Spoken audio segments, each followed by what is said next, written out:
Welcome to Big Picture Monday. My name is Cali Black here with all the context you need to totally rock this week's Come Follow Me readings. This week is Alma chapters 43 through 52. We have so much to cover and Instagram gives me a limit of 15 minutes on my videos. So I am just gonna go. We're just gonna go because I want to tell you all about this. We are starting the war chapters and in fact we're gonna cruise through them this week and next week. These last 20 or so chapters of Alma are often considered the war chapters because we kind of turn from focusing on like what Alma's doing to now a narration of a bunch of wars. So where are we at? Remember I told you to keep a pause on the action because we were listening to what Alma was teaching his sons, right? We're now going to go back right where we paused in the action. So as a quick reminder, the Zoramites, they were the ones who had built the Ramyamptom, right? And Alma and a bunch of missionaries had gone and tried to teach them. Not many people were converted, but the poor people were. And then they were kicked out by the richer Zoramites. And the people of Ammon welcomed in those poor Zoramites. And this made the rich Zoramites furious that people were being kind to the people that they kicked out.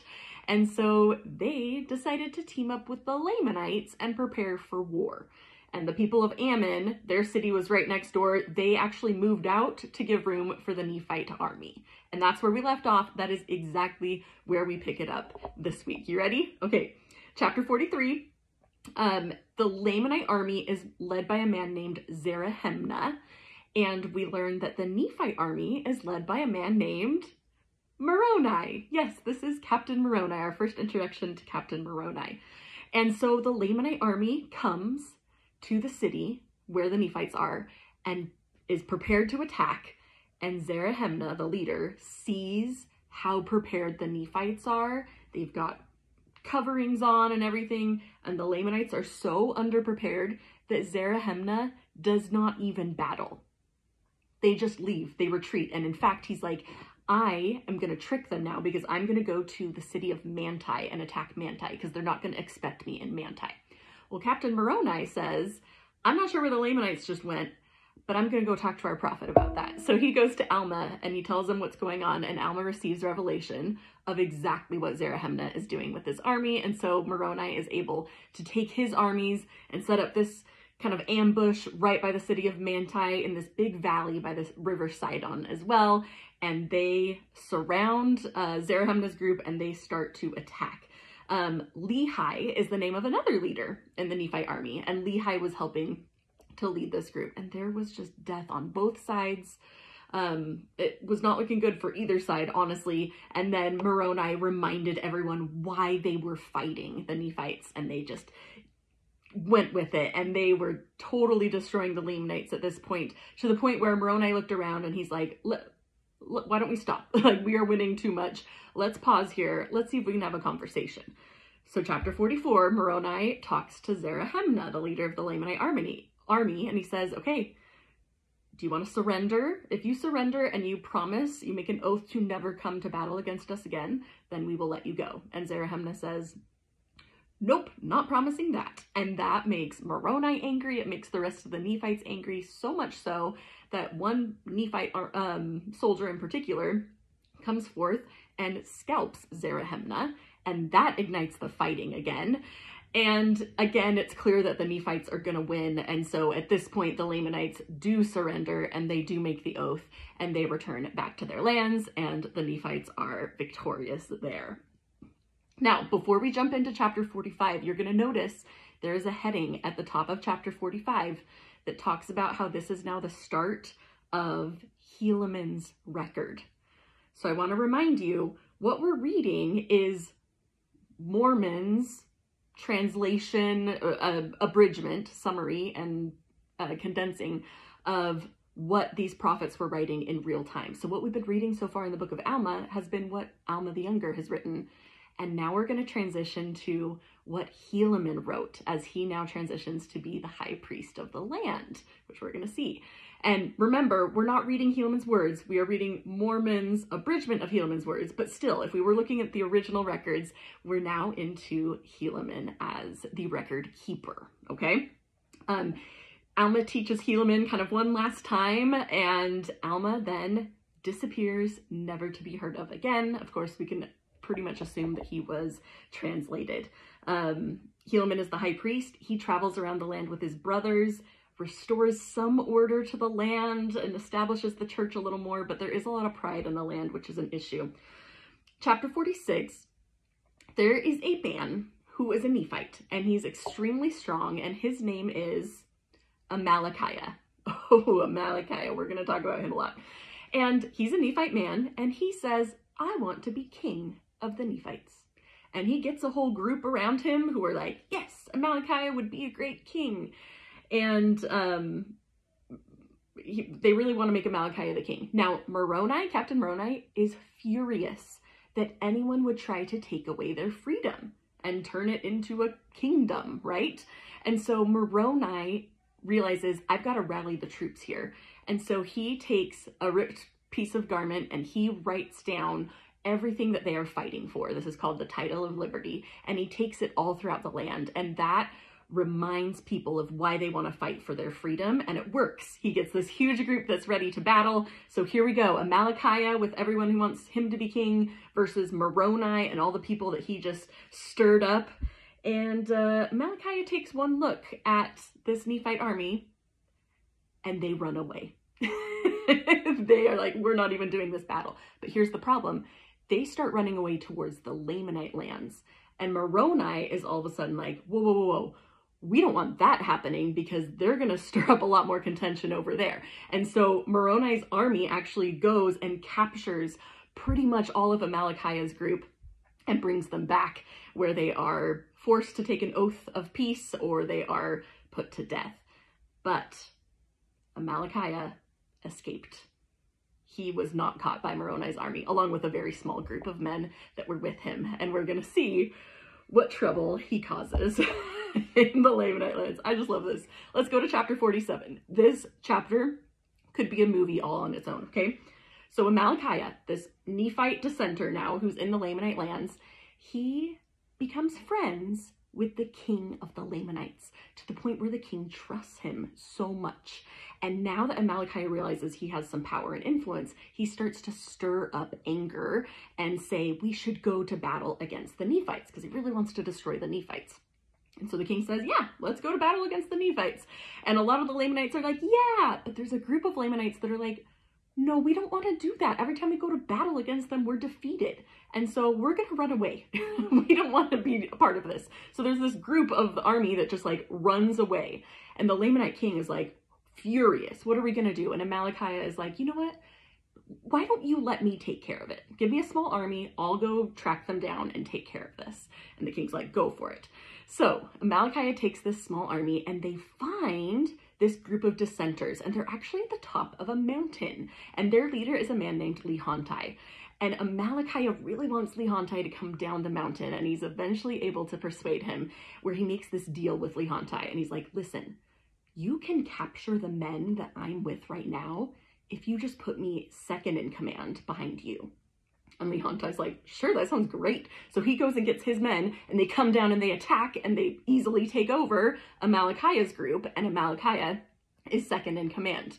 And as they start walking back towards where the Lamanite king is, Amalickiah then poisons Lehontai by degrees to the point where he dies. And now Amalickiah is in charge of this mixed group of men walking back towards the king. Now the king sees this group coming and he takes his guards to go out to meet them, and Amalickiah sends his guards out, and he has one of his guards kill the Lamanite king. And when the Lamanite king's guards see what happened, they run away because they're afraid they're going to get killed next, right? And Amalickiah makes an oath with this guard who killed the king that they would never reveal what actually happened. Now, Amalickiah is told that the king was just killed, and he pretends to be shocked, and he's like, if the king's soldiers, if they left and ran away, they must be guilty. And so they go and try and find them, but no one can find them. So Amalickiah goes to the queen and delivers the sad news that her husband has been killed, and she's like, I want to get the story straight. And so she gathers everyone together, which includes all of the guards that Amalickiah has sworn to lie and say that they didn't, even though they were the ones who actually killed the king. And they're like, yes, it was the king's guards. It was him. And so Malachi marries the queen and then becomes king over all of the Lamanites. Yes, that all happened in one chapter. Okay, chapter 48. Guess what Malachi is going to do as king of the Lamanites now? Oh, he's going to stir them up to battle to go against the Nephites. So here we go. They're going to go off to battle. And he's going to get the Zoramites and put them as captains in the army because he knows that the Zoramites especially hate the Nephites. Plus, they know how the Nephites work. And so he places them all in charge. Now, meantime, Moroni is preparing his people. And he's making the weak places strong, and he's reminding them to focus on Jesus. And he's reminding them why they are actually fighting. They are fighting to defend. We also get a list of great qualities about Moroni, and we learn that Helaman and his brothers are still preaching the gospel throughout the land. Okay, chapter 49, here come the Lamanite armies. They decide they're going to attack first this city that they have already destroyed in the past. So they know this is going to be easy, Ammonihah.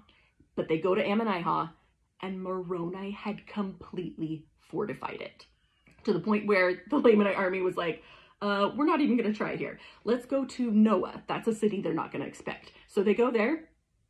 Lehi and his men had completely fortified that city. But at this point, the Lamanite army had made an oath that they would attack this next city. So they try attacking. They are just killed and eventually retreat and go back and tell their very angry king that they made zero progress. They had 0 wins against the Nephites, and that the Nephites were super prepared.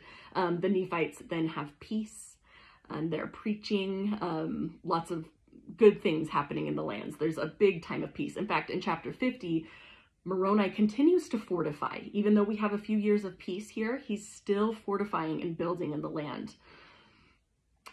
There is just one little issue. There's these 2 cities, Lehi and Morianton, that have an issue with each other. And the city Lehi appeals to Captain Moroni to come check it out. And when Morianton and his group hear about that, they're like, we're going to get out of here. And so Moroni sends another leader in the army named Teancum.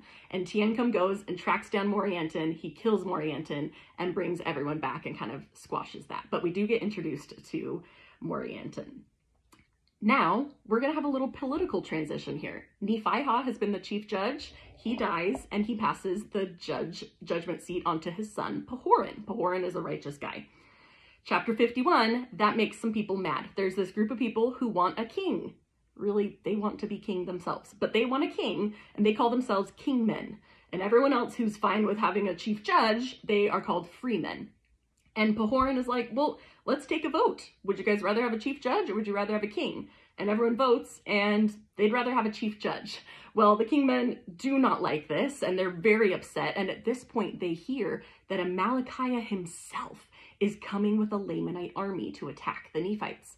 And the kingmen are like, sweet, destroy these Nephites. We don't like them anyways.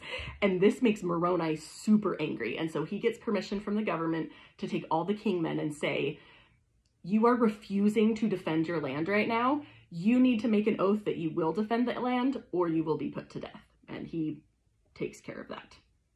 Now, the Amalickiah and his army, they start taking over some Nephite cities. The Lamanites are starting to win here. Things aren't going too well. And then Teancum, he again is this really strong leader. He meets up with Amalickiah, and they have this big battle, and his strong men are against Amalickiah's strong men, and they all go to sleep at night. And while they're sleeping, Teancum sneaks over to Amalickiah's tent, and he kills Amalickiah in his sleep. And Teancum is able to escape. Very dramatic. In our final chapter, chapter 52, Amalickiah's brother, Ammoron, now takes over as the king, and he pretty much tells everyone, game plan is still on. Keep the cities that we have already captured. We're not retreating. Like, we are still doing, I'm going to avenge my brother's death here. Like, we are staying here. And Moroni writes to tell Teancum, like, good job, keep up the good work, you've got it.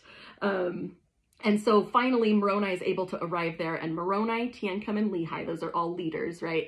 They work together to try and trick this man named Jacob, who's a Lamanite keeping a city. They trick him out of the land, and the Nephites are able to take back that land, and they're able to take a bunch of Lamanite prisoners, which they know they can use for negotiations later.